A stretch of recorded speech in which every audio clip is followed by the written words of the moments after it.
One question I'm always asked, and people will say, well, why in the last 15 years have the caddisflies become so important? Well, I think it's because we have made the advancements.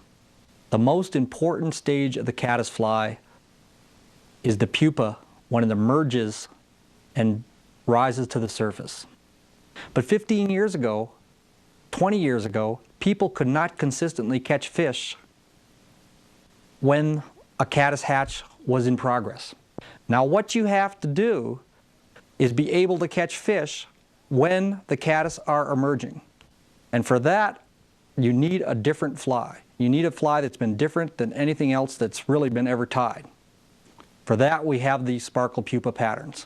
We have two of them. We have the deep sparkle pupa and we have the emergent sparkle pupa. We went underwater and we watched the insects emerge. We saw that there were 2 points of hesitation. When the insect first comes out of the pupal shuck, it drifts for a few moments along the bottom. And then it inflates a gaseous, transparent sheath around its body, and it swims to the surface. And then it has to break out. We had to devise two patterns. We had to devise a deep pattern for when that insect first drifted along the bottom, and we had to devise an emergent pattern for when it struggled just under the surface film. And you know, we had the same problem that other theorists had had. We didn't have the material to do it. Not tinsel. Tinsel isn't a good imitation of sparkling reflective air. But then there was a type of rug yarn developed, and it was called Antron Yarn. And then it was made into a knitting yarn. And that was it. As soon as we saw it underwater, we knew it. We knew that was it. You can buy it. If you go looking for sparkle yarn, you're not going to find it anywhere. There's no such thing as sparkle yarn. That's a name that I made up and I happen to put in the book. There are various brand names. It's called Dazzle Air. You can get it at any general shopping center. Sparkle Air is another one. Puff, P-U-F-F, that's a third name. It comes in four-ply knitting yarn. To start this pattern, you split the plies of yarn. You pull them apart. Then you take a little comb.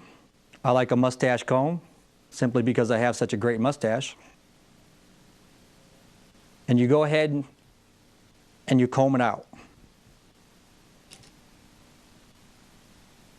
This pattern has to be sparse.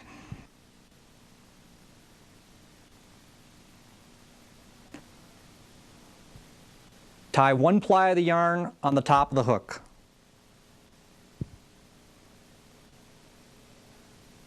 Comb out a second ply of yarn. Now what happens when you get into the smaller sizes, a size 16, a size 18, or even smaller? You can't use a whole ply of yarn. So then you have to pull a little bit off until you have it thin enough. Comb out the second ply. You want this one to eventually end up on the bottom of the hook.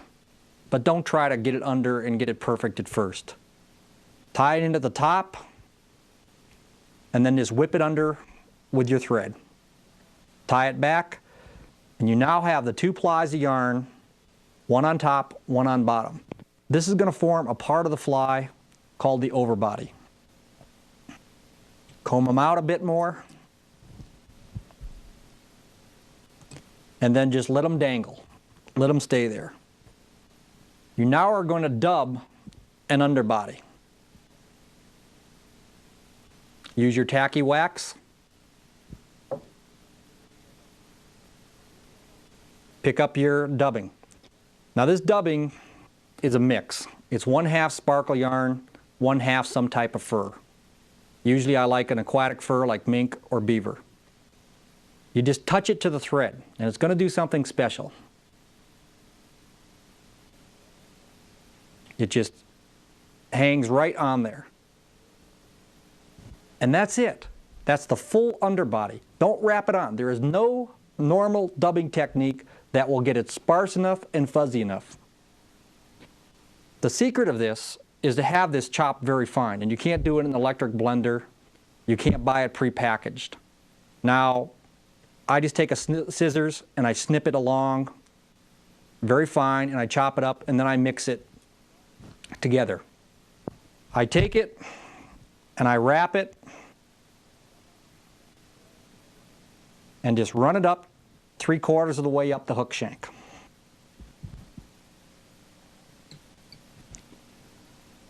That's the underbody.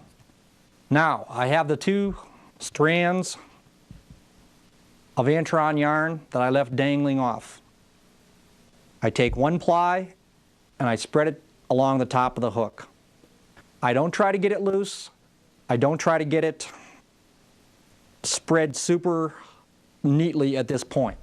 I simply wrap it in a few times. I don't cut these stubs yet.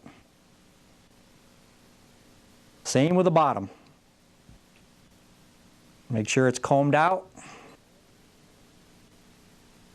Pull it forward and wrap.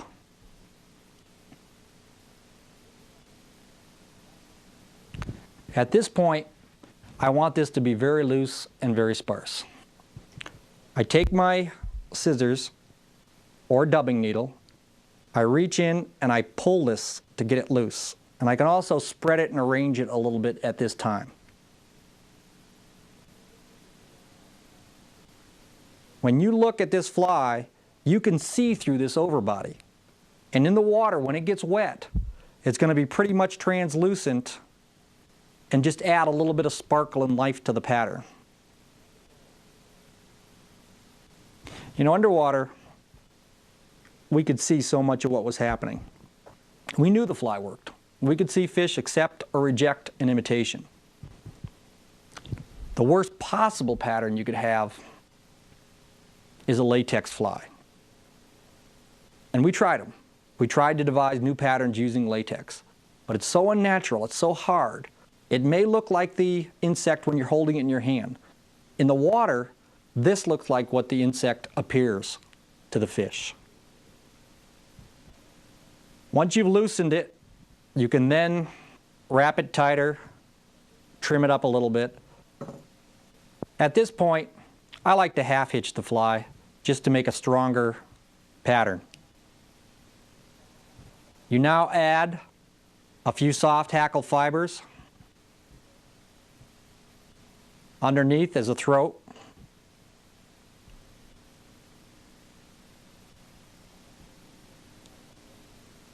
Just lash those to the underside of the hook. Just a nice little impressionistic touch. They'll flow in the water. They'll look lifelike and real.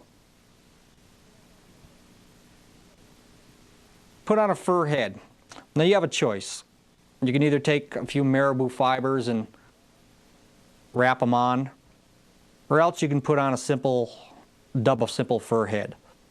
You want this to be a little bit thicker and a little bit more opaque than the underbody was, because the head of the natural insect appears solid. It does not appear translucent. Just dub your head. Clean off any excess fur.